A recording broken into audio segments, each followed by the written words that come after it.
Fran the Cowboy here on thelibertyplaybook.com. We talk a lot here on this website about the rights of a citizen, the responsibilities of a citizen, and I think paramount among them, Patrick, is voting. And we've seen in a lot of state primaries more voters than usual because they want Trump, they want change, or they want Bernie and they want change.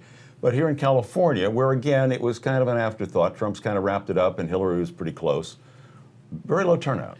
Very low turnout, and the polling was disastrous. The polling, right up until the election came, oh, you know, Bernie's closing the gap, it's tied, it's neck and neck, it's within the margin of error, all this other stuff, and yet it came out that she won overwhelmingly, almost 60%. And what that tells me is the fact that the people in California didn't all just vote election day. You had all the mail-in ballots, and there's a lot of them, 1/3 of the voters in California do that. So when you're polling somebody, a lot of them had already voted, so they didn't ask them, have you voted already? Because they should be thrown out of the mix. If I'm hearing you right, 2 out of 3 voters shouldn't be in the poll at all. They shouldn't be because you've already voted. So to me, this is why this polling, especially at the national level, they're just taking it's like a, do you like Wheaties poll? It's not going down and say, have you voted? Have you ever eaten Wheaties? Have you ever done this? Oh, no, no, and no. Well, then why can I count you into a poll? So to me, polling is going to have to change also because more people are using cell phones and landlines are old people. And the other thing about polling is I think it can be discouraging to some people. If the polls are saying that your guy or gal is going to lose and you don't think you have a chance, you'll stay home.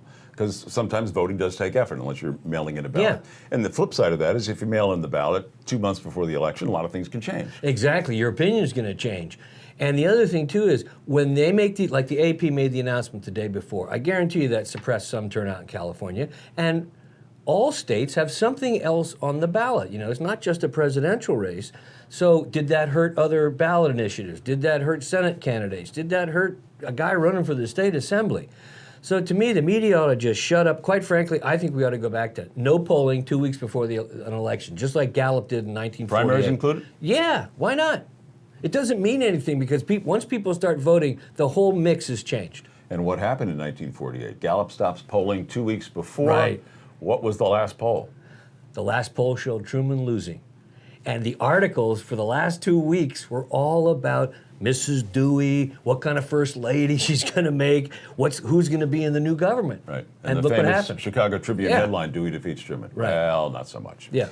Interesting call. But again, you know, it's just like when you talk about a flat tax, it's a great idea to most of us until you start thinking about the accountants and the lobbyists and all the people who make their living on this. It's not going to happen. Well, it's a little bit that way with the polls because the networks want it, the newspapers want it. It generates viewers and readers and interest. Yeah, absolutely. So. And you know, we've also got this thing with the ads. I think we're seeing the end of the big TV ad buys. And you and I have talked about this a lot. It's this internet. And you know, now you can create an internet ad with all the graphics and everything else. If you got a smart bunch of guys, you can create an ad, put it on the internet, tweet it out, and it's going to get more exposure than it would ever get on television. Let's talk quickly about campaign finance because it's very confusing to people. During the primary season, I like a candidate, I can only give him a couple of $1,000s. And then suddenly, when things change and he's the presumptive nominee, or she is, you can give a lot more, and here come the PACs, and here comes everything that people think is wrong with the system. Yep, and both parties create a victory fund, and that victory fund can take pretty much whatever you want to put in that victory fund. But again, you know, it has to go to certain things. You got to go to get out the vote, and you can't go directly support a candidate and all this other stuff. It's a Byzantine system. I've always said there's only 2 ways to do this. Either you go complete public financing, which nobody wants, or you say you give what you want and your name goes on the list in 24 hours. That's it. Well, it's interesting. We had a chance to meet with some of Trump's people when he was in Sacramento, California last week, and we found out he gave $40 million of his own money to get the nomination. Now he's looking for $1 billion in other people's money to win the election. So that's a big jump. It's going to be a big hill to climb. But remember, he doesn't have to buy name recognition. He already has it. A lot of free publicity. A lot of free. If it was a Scott Walker, even a Ted Cruz, we look at this stuff as politics. We have to remember there's people that have other things to do in this world besides follow this on a daily basis, 24 hours a day. So they would have had to buy some name recognition. He doesn't have to. You can't discount that because I read somewhere where Donald Trump may be the most recognizable person in America now. Absolutely, absolutely. And that's going to help him in the long run.